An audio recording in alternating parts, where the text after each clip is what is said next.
सभा में उपस्थित सभी मित्रों को हार्दिक स्वागत, अभिनंदन।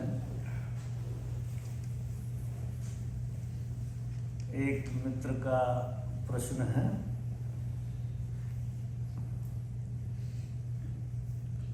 आपका एक सूत्र है, तेरी मर्जी पूरी हो। मेरे लिए बड़ा आनंद देने वाला है, पर इस संसार में रहकर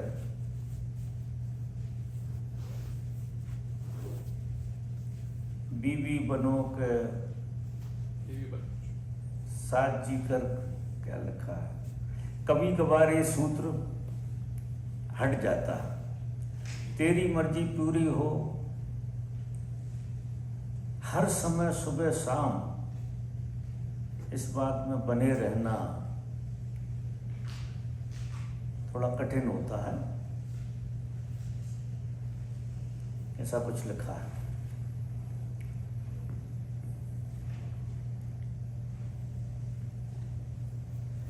देखिए,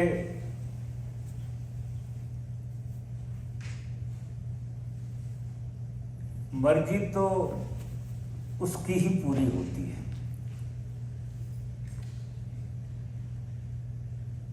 और जितने भी महापुरुष हुए हैं उनका ऐसा कहना है, जिनको भी जीवन का अनुभव है, जो परमात्मा से जुड़े हुए हैं,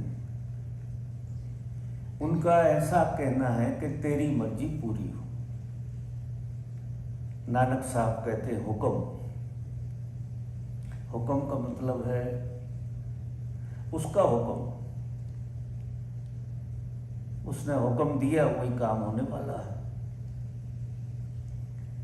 लेकिन संसार में लोग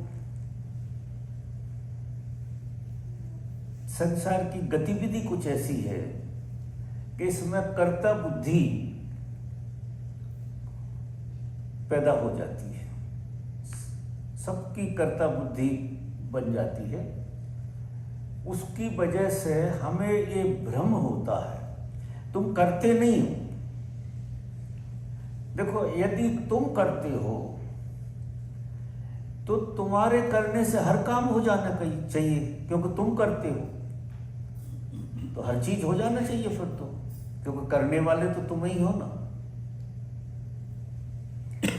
तुम्हारी मर्जी उसकी मर्जी से कभी कभार मेल खा जाती है। जब तुम्हारी मर्जी उसकी मर्जी से मेल खाती है तो तुम्हें काम होता हुआ दिखता है, और उस काम की वजह से तुम्हें ये भ्रम पैदा हो जाता है कि मेरी मर्जी पूरी हुई। मजा ये देखो, ये भ्रम पैदा होता है, और ये कभी कभार ये चीज हो ही जाती है। कभी कभार तुम्हारे अंदर से वही विचार पैदा होता है जो अस्तित्व के अनुरूप है, क्योंकि कुछ जागृति तो तुम्हारे अंदर है। ऐसा नहीं है कि तुम 100% सोए हुए हो। ऐसा देखने में आता है कि 95% व्यक्ति सोया हुआ है, और 5% जो है उसके अंदर जागृति है। तो 5% के कारण कभी कभार तुम्हें तुम्हारी मर्जी पूरी होती हुई दिखती है। उससे ये भ्रम पैदा होता है कि मेरी मर्जी पूरी हुई है, फिर तो तुम पीठ ठोक लेते हो, और ये ख्याल नहीं करते कि 9 बार तुम्हारी मर्जी पूरी होती नहीं। फिर तुम्हें ऐसा लगता है कि हमने प्रयास ठीक से नहीं किया, इस वजह से नहीं हुआ। अब ये सब भ्रमणाएं हैं। इन्हीं भ्रमणाओं के कारण मनुष्य दुखी है। मनुष्य सिर्फ भ्रमणा के कारण दुखी। उसने अपने बारे में भ्रमणाएं पैदा कर ली, दूसरों के बारे में भ्रमणाएं पैदा कर ली, और उन भ्रमणाओं के कारण मनुष्य दुखी। भगवान ने, ईश्वर ने जिस तरह से तुम्हें बनाया है, और ईश्वर तुम्हारे भीतर प्रवेश कर गया।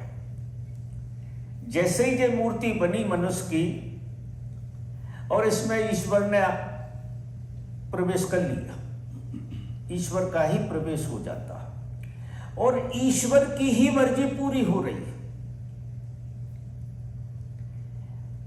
मेरा ऐसा अनुभव है कि आप पैदा हुए हो जब से आज तक आपकी कभी मर्जी पूरी नहीं हुई। जो जो नहीं हुआ वो तुम्हारी मर्जी थी, ये ख्याल रखना। जो जो नहीं हुआ तुम्हारी मर्जी के अनुरूप वो तुम्हारी मर्जी थी, और जो जो हुआ वो उसकी मर्जी थी। लेकिन मनुष्य सूत्र को बिल्कुल समझना नहीं चाहता, क्योंकि कर्ता बुद्धि के कारण उसके अंदर अहंकार आ गया है, और अहंकार के कारण उसे ये लगता है कि शायद मेरा प्रयास ठीक नहीं रहा, इसलिए मेरी मर्जी पूरी नहीं हुई। और जब एक बार हो जाती है तो उसको अस्मिता पकड़ जाती है, अहंकार पकड़ जाता।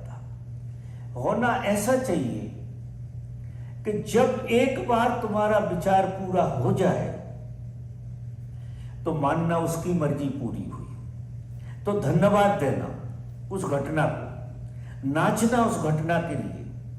तुम्हें जीवन का पूरा सूत्र समझ में आ जाएगा। और उसकी मर्जी और तुम्हारी मर्जी कहीं तालमेल कभी कभार खाती है, तो तालमेल खाया था तो आप उस घटना के लिए, जिसे तुम कहते हो कि मेरी मर्जी पूरी हो गई, जो पूरा हो जाए वो उसकी मर्जी, और जो पूरा नहीं हुआ वो तुम्हारी मर्जी।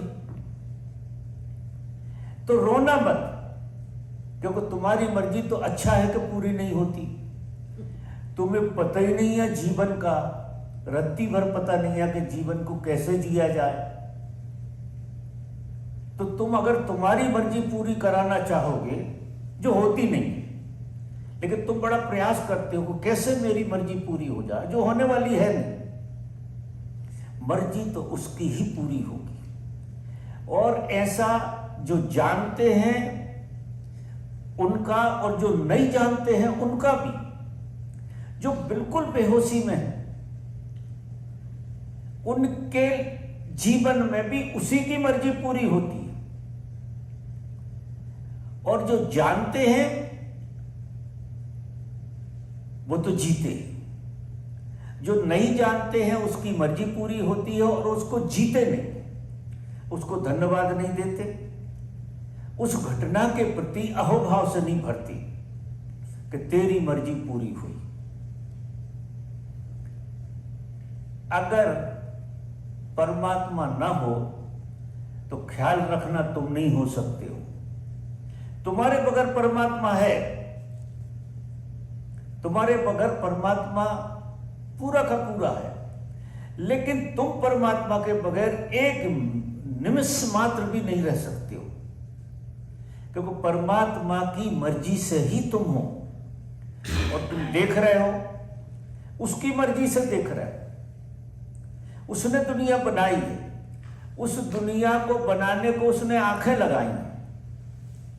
अब जो तुम देख रहे हो, तुम्हें लगता तुम देख रहे हो, आंखें तो ज्यों की त्यों बनी रहेंगी। अगर उसका अस्तित्व निकल गया तो क्या आंखें दिखेंगी, क्या कान सुनेंगे, क्या तुम भोजन करोगे? तो ये सारी चीजें जो हो रही थी तुम्हारे जीवन में, ये सब उसकी मर्जी से हो रही थी, क्योंकि वो मौजूद है तुम्हारे भीतर, और उसकी मौजूदगी से सब चीजें हो रही हैं। उदाहरण के लिए मैं कहूं कि आपके अंदर सांस आ रही है। अब सांस को आप अगर ना आए तो क्या कर लोगे? आपकी मर्जी करो पूरी, सांस ना आए और हम तो सांस चलाएंगे। बिना सांस के तुम रह नहीं सकते हो। और सांस के लिए पक्का देखो कि तुम कुछ नहीं कर रहे हो। इतना तो तुम्हें ख्याल आता है कि सांस के लिए तुम कुछ नहीं कर रहे हो, सांस अपने से हो रही है। क्यों हो रही है अपने से? उसकी मर्जी पूरी हो रही है कि तुम जिंदा रहो, इसलिए तुम्हारी सांस चल रही है। और सांस चलने से तुम्हारा संचार व्यवस्था चल रही है पूरी की पूरी। अब इसमें तुम्हारी कौन सी मर्जी है? जरा अंदाज लगाओ, तुम्हारी कौन सी मर्जी पूरी हो रही है इसमें? अगर सांस न चले तो तुम्हारा कुछ भी नहीं चले, और सांस तुम्हारे बावजूद चल रही है। ना तो सांस को तुम बंद कर सकते हो, और बंद हो जाए तो ना तुम चला सकते हो। तो ये तो मोटी मोटी बात है, बिल्कुल मोटी मोटी बात, कि सांस के चलने से तुम चल रहे हो, और सांस में तो तुम बिल्कुल कुछ नहीं कर रहे। ये तो साफ लग रहा। हाथ चलो ठीक है, तुम उठा लेते हो, रख लेते हो, आंखें बंद कर लेते हो, खोल लेते हो, तो तुम्हें ये भ्रम पैदा होता है कि मेरी मर्जी से खोल रहा हूं, मेरी मर्जी से बंद कर रहा हूं। लेकिन मेरी मर्जी से सांस को देखो कि वो तुम्हारी मर्जी से कुछ कर सकते हो क्या उसमें? अगर तुमने तुम्हारी मर्जी से सांस बंद कर ली तो तुम खत्म, साफ हो जाएगा मैदान। तुम्हें लगेगा मैं सांस बंद करके दिखा, हाथ हिला कर दिखा सकते हो, नीचे गिरा सकते हो, तो तुम्हें जो भ्रम पैदा होता है कि देखो मैंने हाथ उठाया, मेरा भाव आया, जे उठ गया, जे रखा, तो मेरी मर्जी पूरी हो रही है। लेकिन ये हाथ हिल कैसे रहा? अगर श्वास न चले तो ये हाथ हिलेगा, ये शून्य पड़ जाए अगर सांस भीतर ना आ रही हो। और सांस तुम्हारे बावजूद है, तुम तो गहरी नींद में रात के बिल्कुल घर्राटे भर कर सो जाती हो, फिर भी तुम्हारी सांस को कौन चला रहा है? तुम्हारी सांस चलती रहती, और सांस चलती रहती है इसलिए तुम्हारा हृदय धड़कता रहता है। फिर एक से दूसरी चीजें जुड़ी हुई हैं, मशीन है पूरी की पूरी, और इस सारी मशीन के लिए तुम्हारी सांस चला रही है, और सांस परमात्मा की मर्जी से हो रही है। उसने ऐसा यंत्र फिट किया है तुम्हारे भीतर कि वो सांस के ईंधन से सारा यंत्र चल रहा है। और सांस जो है तुम्हारे बावजूद है, तो तुम्हें अगर थोड़ी बहुत भी अकल हो तो इस बात से अंदाज तो लगाओ कि तुम्हारी मर्जी कहाँ पूरी हो रही। तुम्हारी मर्जी से तो तुम हाथ नहीं उठा सकती। ये भ्रम है कि चल सकते हो, बैठ सकते हो, बोल सकते हो, बिल्कुल नहीं कर सकती अगर उसकी मर्जी ना हो तो। एक उदाहरण मैंने दिया सांस का, ऐसी कई बातें जो उसकी मर्जी से ही चल रही, तो सारा जीवन क्या उसकी मर्जी से नहीं चल रहा? सोचने की बात है। थोड़ी भी अकल अगर है आदमी में तो वो सोचे कि मर्जी तो उसकी ही पूरी हो रही है। और देखो, कर्ता बुद्धि को तोड़ने का सबसे बढ़िया सूत्र है ये समर्पण की विधि है, कर्ता बुद्धि को तोड़ने के लिए, कि जब आपकी मर्जी पूरी हो तो हाथ ऊपर उठ जाएं, प्रार्थना, धन्यवाद, मांगने की नहीं, अहोभाव, हाथ ऊपर उठ जाएं। और जब आपकी मर्जी पूरी न हो तो धन्यवाद। भक्त लोग भगवान से प्रार्थना करते हैं कि प्रभु मेरी मर्जी पूरी मत करा देना। अभी हम भगवान से प्रार्थना करते हैं कि मेरी मर्जी पूरी हो जाए, जो मैं सोच रहा हूं वही हो जाए। हम तो ऐसी प्रार्थना करते हैं। किसी भी मंदिर में जाओगे, किसी भी मस्जिद में जाओगे तो तुम प्रार्थना करोगे, उसमें ये मांग छुपी रहेगी कि मेरा सब कुछ ठीक हो जाए, मेरी मर्जी पूरी हो जाए। अगर अस्तित्व की मर्जी से तालमेल खा जाएगी तो कभी कभार वो बात हो जाएगी, निश्चित हो जाएगी। और अस्तित्व से मेल नहीं खाएगी तो वो बात नहीं होगी। जब नहीं होगी तो तुम्हें दुख होगा, और जब होगी तो तुम्हें बड़ी खुशी होगी। आनंद नहीं होगा, खुशी होगी। और अगर खुशी हुई है तो दुख भी होगा, क्योंकि 9 गुना है दुख। जिंदगी में आदमी की खुशी से 9 गुना ज्यादा है दुख, क्योंकि एक गुनी जो है तुम्हारी मर्जी अस्तित्व के साथ मेल खाती है, उससे तुम सुखी होते हो, और 9 गुनी तुम्हारी मर्जी पूरी नहीं होती, उससे तुम दुखी होते हो। अब तुम्हारा दुखी और सुखी दोनों होना भ्रमणा है, ये बिल्कुल भ्रमणा है। ना तो तुम सच में सुखी हुए, और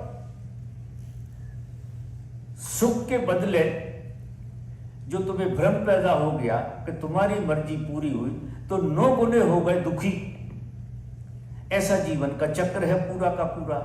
अगर परमात्मा की मर्जी से जो हो रहा है उसे स्वीकार लिया और उसे होते हुए जियो, जो हो रहा उसे फिर होते हुए जियो, होते हुए जियो, अपनी मर्जी से हुआ नहीं हुआ वो बात छोड़ो, तो धन्यवाद उपजेगा, तो तुम सुखी हुए, फिर तुम आनंदित हुए। तो जीवन एक कला है जीने की। धर्म जो है जीवन की एक कला सिखाता है कि जीवन को, मनुष्य को कैसे जीना चाहिए। मनुष्य यहां दुखी होने तो आया ही नहीं। आप आश्चर्य करो, मनुष्य तो इसलिए पैदा हुआ है कि परमात्मा के गीत गाए, आनंदित हो, उसकी मौजूदगी का आनंद ले, क्योंकि उसकी मौजूदगी से तुम बने हो, नहीं तुम बनते कैसे अगर उसकी मौजूदगी नहीं होती तो देखो, जिन मित्र ने अभी पूछा है, निश्चित ही काम काज में जब तुम व्यस्त रहोगे और कहने सुनने वाले भी इस तरह के लोग मिलेंगे कि किसी काम में तुम्हें सफलता मिलेगी तो 10 आदमी गवाही देंगे, तो तुम्हें अहंकार पहुंच जाएगा कि तुमने कुछ किया, ये भ्रम तुम्हें हो जाएगा, उसी से दुख पैदा होगा। और जब तुमसे काम नहीं होगा तो 10 आदमी कहेंगे तुम निकम्मे हो, तुम किसी काम के नहीं हो। तुम्हारे परिवार वाले भी निंदा करेंगे, आजू बाजू वाले भी निंदा करेंगे, तो तुम दुखी होगे। अब ये दोनों बातों का कोई मूल्य नहीं है, ना तो इस तरफ मूल है ना उस तरफ मूल है। मूल तो उसकी मर्जी से हो रहा है, उसके प्रति आपका अनुग्रह का भाव और आपका अहोभाव, आनंद पूर्वक भाव, नृत्य पूर्वक भाव अगर आपका आता है तो दुख और सुख दोनों से आप मुक्त हो जाओगे। अभी तुम्हारी चाह क्या है कि तुम सुख चाहते हो और हाथ में आता है दुख, क्योंकि कभी कभार तुम सुखी हो जाते हो जो चाहते हो, उससे तुम्हें भ्रम पैदा हो जाता है, उससे अहंकार पकड़ता है, अहंकार पकड़ता है तो वो सुख भी दुख में कन्वर्ट हो जाता है, और जो चीजें नहीं मिलती हैं उनका भी दुख तुम्हें पैदा होता है।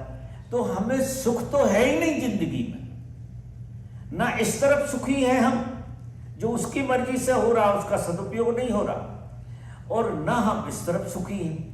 हम दोनों तरफ हमने जैसे ठान लिया कि हमें दुखी रहना। मैं तो ऐसा देखता हूं कि मनुष्य ने तय कर लिया है कि मुझे दुखी रहना है। वो कहता जरूर है मुझे सुखी रहना, वो झूठ बोलता है। रास्ते चलते तो दुख उठाता, रास्ते चलते सुख नहीं उठाता। किसी को नाचते हुए देख के नाचता नहीं, किसी की निंदा स्तुति में, लड़ाई झगड़े में रस लेता। कहीं लड़ाई झगड़ा चल रहा हो और तुम्हारी तरफ का जिससे तुम्हारी दुश्मनी हो वो आदमी पिट रहा हो, तो देखो तुम्हारा सुख जिसे तुम सुख कहते हो, और तुम्हारी तरफ अगर सुख आ रहा हो तो तुम्हें समझ में भी नहीं बैठेगा। तो तुम्हारी बुद्धि कैसी हो गई है कि रास्ता चलते दुख उठाते हो। दुख तुम्हारे भीतर नहीं है। मैं एक आदमी के भीतर दुख नहीं देखता। आदमी दुखी कैसे हो सकता है? उसके अंदर परमात्मा का निवास है, वो दुखी हो ही नहीं सकता। लेकिन दुखी होने का भ्रम पाल सकता है। कोई दुखी नहीं होता। जितनी बातें करते हैं लोग, कभी कभी मेरे पास लोग आते हैं और वो इतनी दुख की चर्चा सुना देते हैं, मेरी बीवी का, फिर बेटे का, फिर बेटी का, फिर ससुराल वालों का, पता नहीं इतने दुख गुना देते हैं जिसका कोई हिसाब नहीं। मैं उनसे कहता हूँ यार एक बात बताऊँ तुम्हें, अगर ये इतने दुख सच में तुम्हें तो तुम मर क्यों नहीं गए? तुम तो मर ही जाते। अगर इतने दुख है जितने तुम कह रहे हो तो तुम्हें मर जाना चाहिए। लेकिन वे झूठ बोलते, इतने दुख है नहीं है, इतने दुख की उन्हें भ्रमणा है। कभी हम संदेह नहीं करते, दुख आए तो संदेह करो कि तुम्हें भ्रमणा हो गई, निश्चित। और भ्रमणा के ही दुख हैं। जैसे मैं उदाहरण देता हूं, रस्सी में सांप देखा आपने, अब भ्रमणा हो गई थी, तो रस्सी काम की चीज थी, लेकिन आपने क्या किया, सांप देख लिया। सांप देख लिया तो इतने डर गए कि इतने जोर से भगे कि हाथ पैर तोड़ लिए। अब उसमें ना सांप का दोष है ना रस्सी का दोष है, दोष तो आपकी भ्रमणा का है। अब आप आश्चर्य करोगे, सारे दुख अगर गौर से उस रस्सी को देख लेते, ठहर के देख लेते, तो सांप तो नहीं था, रस्सी थी, रस्सी का उपयोग हो जाता तो तुम सुखी होते। उसी घटना से तुमने हाथ पैर तोड़ लिए, उसी घटना से तुम सुखी होते। तो घटना तो आपके फेवर में ही घटती है। कोई भी घटना घटे, जो घटती है वो आपके फेवर में घटती है, क्योंकि परमात्मा आपके साथ है। अनुकूलता तो अनुकूलता का भ्रम हो सकता है, और भ्रम का कोई इलाज नहीं है। अब देखो, रस्सी में सांप देखा किसी ने, और फिर किसी से जाकर पूछता हमें इसका निदान बता दो, हम बहुत डर गए, उस जगह पे हम जा नहीं सकते क्योंकि वहां सांप है, तो तुम कुछ हमारे साथ चलो, बंदूक लेके चलो, डंडे मंडे लेके चलो। वो खुद डंडा मंडा लेके आएगा, अब उससे कोई निदान निकलेगा? तुम डंडे मारते रहो रस्सी में, कुछ नहीं होने वाला। और गौर से देख लो, जैसे ही तुम गौर से देखोगे तो रस्सी रस्सी हो जाएगी और सांप सांप हो जाएगा। कितनी क्लियर बात है। लेकिन हम जो है गौर से देखना नहीं चाहते। हम तो साफ कहते हैं कि हमने देखा है, हमारी धड़कन बढ़ गई, हमारे हाथ पैर टूट गए, हम तो देख के आए। कोई समझाएगा कि नहीं भैया ऐसा नहीं, तो तुम मानोगे ही नहीं। तो जाओ और गौर से देखो। गौर से जैसे ही देखोगे, रस्सी रस्सी रह जाएगी, सांप गायब हो जाएगा, और आपकी भ्रमणा मिट गई, आपका दुख मिट गया। दुख था कहां? आप बताओ दुख कहां था? अब इस घटना में कहीं दुख है क्या? सिर्फ भ्रमणा मात्र से दुख है। सारी जिंदगी में जैसा मेरा अनुभव है, मैं देखता हूं हर आदमी को भ्रमणा का दुख होता है। किसी को ईर्ष्या का दुख है, किसी को मोह माया का दुख है। अब मोह माया भ्रमणा, मोह माया ऐसी होती है जैसे तुम सांप में रस्सी देख लो कि बड़े काम की चिकनी रस्सी है, मजेदार रस्सी है, और इसका तो घर ले चलो, बड़ा उपयोग है। और जब तुम उसे उठा कर ले जाओगे तो सांप तो अपने स्वभाव को जिएगा ना। तो रस्सी नहीं, वो सांप था। तुमने लोभ के कारण और मोह के कारण उसको रस्सी माना था। तो अब तुम किसी के साथ व्यवहार करोगे तो तुम्हारा व्यवहार लोभ का और मोह का होगा, और जब तुम्हारा लोभ टूटेगा और मोह टूटेगा, तुम दुखी होगे। तो इसमें दोष किसका है? फिर तुम कहते इस आदमी ने मुझे धोखा दिया। अरे भाई, पहले दिन ही तो देख लिया था, तुमने लोभ की आंख से देखा था, वो तुम्हारे काम की चीज नहीं थी। तुमने सांप को रस्सी देख लिया था। अब जब हाथ में आएगी, डंक मारेगी, तो तुम्हें अकल आ जाए, अरे यार, फिर लोग कहते हैं कि वो तो आस्तीन का सांप था यार, हमने उससे दोस्ती की। अब कोई आस्तीन का सांप नहीं था, तुम लोभ के कारण उस पर गिरे, समझौते किए। तो सारे दुख जो है इसी तरह से भ्रमणाओं के हैं, लोभ और मोह के। हम या तो लोभ से बंधे हुए हैं या मोह से बंधे हुए हैं, और लोभ और मोह दोनों चीजें भय लाता है। और जो सबका मिलकर जोड़ जो होता है वो अहंकार होता है। जो नकली होने का एहसास कराता है तुम्हारे लिए। तो सब ऋषि मुनि एक ही बात कहते हैं कि तुम अगर एक सूत्र को जी लो कि उसकी मर्जी पूरी हो रही है, हो नहीं हो रही है, हम कहते हैं उसकी मर्जी पूरी हो जाए, आधी बात है। मैं कहूंगा उसकी ही मर्जी हो रही है, जो हो रहा है वो उसकी मर्जी से हो रहा। उसकी मर्जी के बाहर तो इस संसार में पत्ता नहीं उग सकता। ये पत्ता भी उगता है इमली का तो उसकी मर्जी से उगता है और उसकी मर्जी से मिटता है। हम उसकी मर्जी से ही पैदा हुए, उसकी मर्जी से ही मिटेंगे। फिर हमें चिंता किस बात की है? हमें फिक्र किस बात? आदमी को क्यों फिक्र है इतनी? रात दिन सोता नहीं है,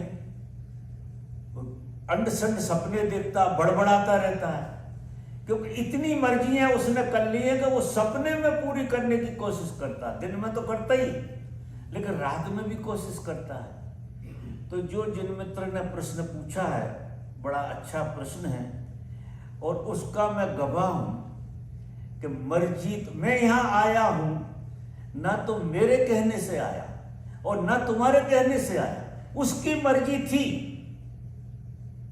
इसलिए जो घटना घट रही। और उसकी मर्जी नहीं थी तो एक आदमी नहीं आया जाता, उसकी मर्जी थी उतने ही आ पाए।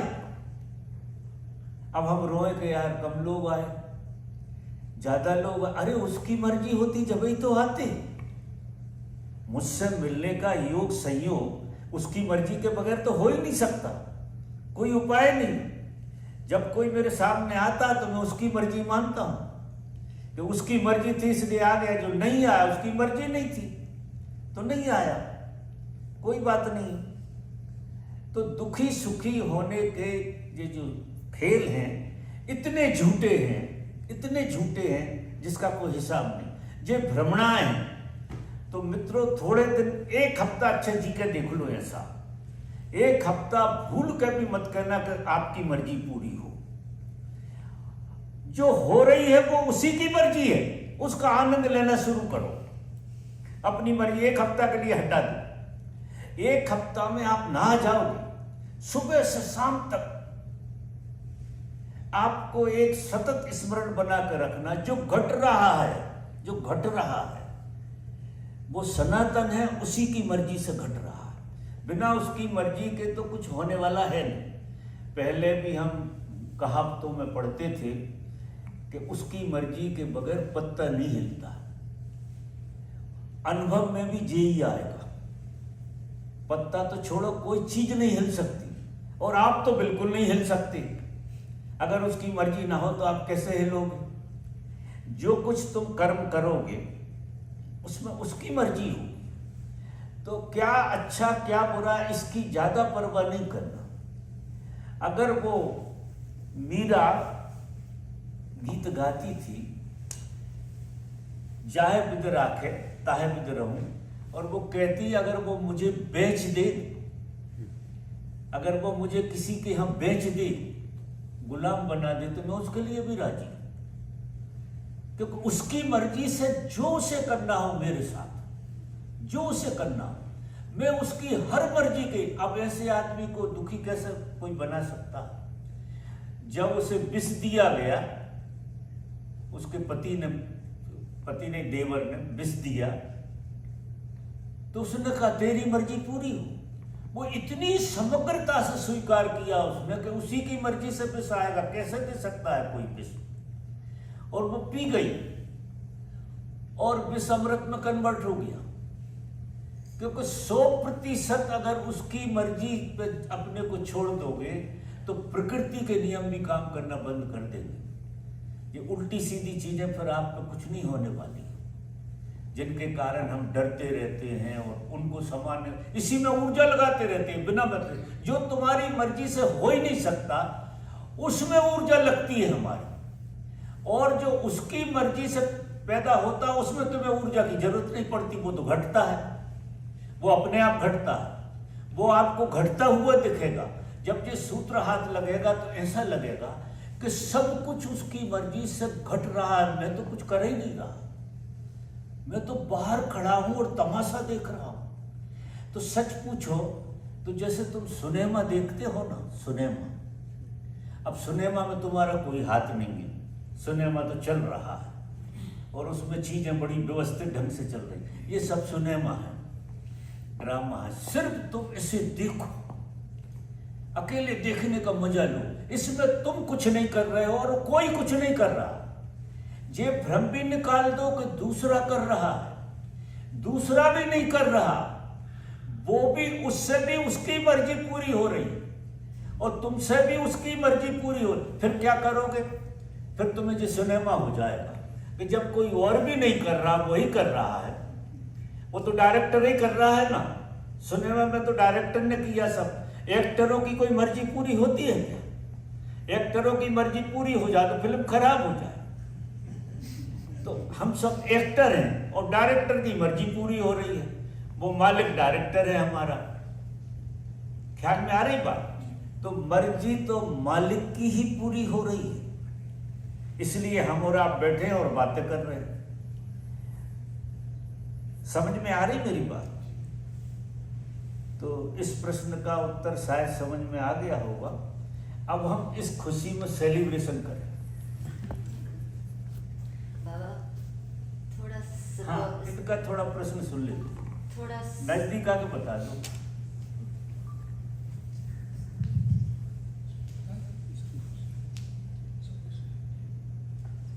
बाबा बाबा बाबा और नजदीक आ जाओ। बाबा सतोरी सतोरी क्या है? सतोरी क्या होती है?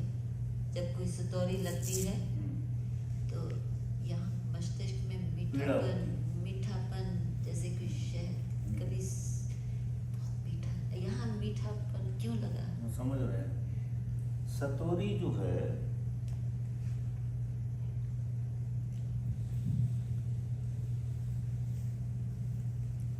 जो भी साधक साधना करेगा ध्यान की, उसको सतोरियां लगेंगी। सतोरी का मतलब ये है कि तुमने आकाश को खिड़की में से देखा, झांका खिड़की में से। खिड़की में से भी आकाश को देखने में बड़ा आनंद आता है, क्योंकि आकाश ही ऐसी एक जगह है जो स्वतंत्र है, जहां कोई बाधा नहीं आकाश में। तो हम जब खिड़की में से आकाश को देखते हैं, उसको हम सतोरी मानते हैं। सतोरी आदमी को एक पीड़ा देकर जाती है, एक अतृप्ति देकर जाती है, क्योंकि तुमने कुछ स्वाद जान लिया और वो छिटक गया, वो चला गया, तो बड़ी पीड़ा होती है। तो फिर तुम्हें ऐसा लगता है कि वो अनुभव दोबारा से आए, वो पीड़ा देकर जाता है। पीड़ा किस बात की देकर जाता है कि जब सतोरी को कोई जी पाता है, होती है जिसके लिए, तो आनंद से भर जाता है, ऐसे भर जाता है जैसे उसे समाधि लग गई, पूरा नहा जाता है सतोरी में भी। लेकिन वो घटना ज्यादा देर टिकती नहीं, क्योंकि आसमान को आपने खिड़की से देखा था और समाधि ऐसी है कि तुम घर के बाहर हो गए, आकाश में ही हो गए पूरे के पूरे। तो सतोरी समाधि की झलक है। बहुत अच्छे साधकों को सतोरी घटती है, जो अच्छे साधक होते हैं। और सतोरी अगर जीवन में न घटे तो समाधि सीधी तो तुम झेल ही नहीं सकते, क्योंकि समाधि बहुत बड़ी घटना है। तो सतोरियां घटते घटते तुम्हें परमात्मा तैयार करता है, फिर घटेगी, फिर खो जाएगी, फिर घटेगी, फिर खो जाएगी। ऐसे करते करते करते करते तुम्हारी सफाई हो जाएगी पूरी की पूरी, और तुम्हें अस्तित्व पे, परमात्मा पे पूरा का पूरा 100% भरोसा हो जाएगा। उस दिन तुम्हारा घर उड़ जाएगा, झोंपड़ी मिट जाएगी तुम्हारी। उस दिन तुम आकाश में खड़े पाओगे अपने को। आकाश में खड़े होना तो कहना वैसी बात है, आकाश ही हो जाओगे। ये सतोरी आकाश होने की झलक है, ऐसे मानिए। तो अच्छी शुभ घटना, इसमें पीड़ा हो सकती है, क्योंकि जब कोई अच्छा हमारे अंदर घटता है तो हमारे विकार जो हमारे अंदर भरे हुए हैं वे ज्यादा पीड़ा देने लगती है, क्योंकि तुमने स्वाद ऐसा ले लिया है। पहले जैसे जड़ा आदमी को पीड़ा नहीं होती, जो आदमी बिल्कुल जड़ हो जाता है उसे पीड़ा वो जानते ही नहीं, क्योंकि पीड़ा ही हो गया है। तो अब पीड़ा का अनुभव कहाँ से होगा? अनुभव करने को कोई बचा नहीं। अनुभव करने के लिए कोई आनंद चाहिए। सतोरी में तुम्हें आनंद घट जाता है। आनंद की जो सुगंध तुम्हारे भीतर बैठ जाती है, उसकी वजह से तुम्हारी पीड़ाएं बड़ी अनुभव होने लगती है। तो यहाँ पीड़ा होगी, यहाँ पीड़ा होगी, किसी किसी को अलग अलग ढंग से पीड़ा होगी, लेकिन पीड़ा होगी। पीड़ा सौभाग्य मानना, वो सफाई है तुम्हारी, उसके लिए भी धन्यवाद देना। अगर आप उसे धन्यवाद दे सको तो अगली सतोरी का इंतजार कर लिया आपने, इंतजाम कर लिया। और अगर ऐसा कहो कि ये पीड़ा क्यों है, ये नहीं होना थी, ये ठीक बात नहीं। फिर उसकी मर्जी पूरी हो, वो सूत्र चलने तो बात बन जाएगी। तो सतोरियां 100 तक लगती हैं लोगों को, बहुत सतोरियां लगती हैं, जैसी जिसकी काबिलियत है। कभी किसी को 1-2 सतोरी के बाद समाधि आ जाती है, और कभी किसी को 100 सतोरियों के बाद मानता है, क्योंकि अहंकार जो है ना बड़ा प्रबल है कि उसे भ्रमणा मानने लगता है और इसे सत्य मानता है। जो सत्य है अहंकार उसे बड़ी मुश्किल से सत्य की तरह समझता है, क्योंकि उसमें उसकी मृत्यु होती है। और जो सत्य नहीं है उसके लिए सत्य मानता है। उसके कारण है कि तुम पैदाइशी उसमें हुए हो, वो अनुभव तुम्हारा बहुत जबरदस्त है, उसे तुम भूल नहीं पाते। और जे अनुभव क्षणिक होता है, इसे भूल जाते हो। तो ऐसा लगता वो सपना था। सतोरी सपना जैसी भी समझ में आ सकती है लोगों को। और ये जो उपद्रव है ये सच समझ में आता है। तो ये बार बार लगेगी, बार बार लगेगी, बार बार लगते लगते लगते लगते आपके अंदर पूरा भरोसा पैदा कर देगी। ये द्वार है, ऐसे मानिए, द्वार यहीं से खुलता है। परमात्मा की झलक सतोरी से ही मिलती है, क्योंकि समाधि को जैसी हमारी अवस्था है शरीर की और हमारे संस्कारों की, इसमें सीधी समाधि अगर लग जाए, आग लग जाएगी आपके भीतर। क्योंकि इतने बड़े आनंद में ये जो पीड़ा है, अनंत गुनी पीड़ा का अनुभव होगा आपके लिए, तो आपको लगेगा कि क्या हो गया है। तो सदगुरु की कृपा से और सदगुरु के सानिध्य में कभी इस तरह से काम नहीं होता है। जिनको कभी धोखे से हो जाता है, बड़े पीड़ा से गुजरते हैं कुछ दिन, समाधि के बाद भी बहुत पीड़ा से गुजरते। जब उनकी सफाई हो जाती है तब जाके वो, ये कभी कभार रेयर होता है, लेकिन गुरु के प्रेम में अगर कोई है तो वो आपको समाधि तक जब ले जाएगा, खेल तो उसका ही चल रहा है, समाधि तक जब ले जाएगा जब आप तैयार हो जाए समाधि को झेलने लाए। क्योंकि सतोरी नहीं झेल पाए, सतोरी से ही तुम्हारी पीड़ा बढ़ गई, तो समाधि से तो कितनी पीड़ा बढ़ जाएगी। तो इसे धन्यवाद की तरह देखो, परमात्मा ने तुम्हें स्वीकार लिया है, ये बात मान के चलो।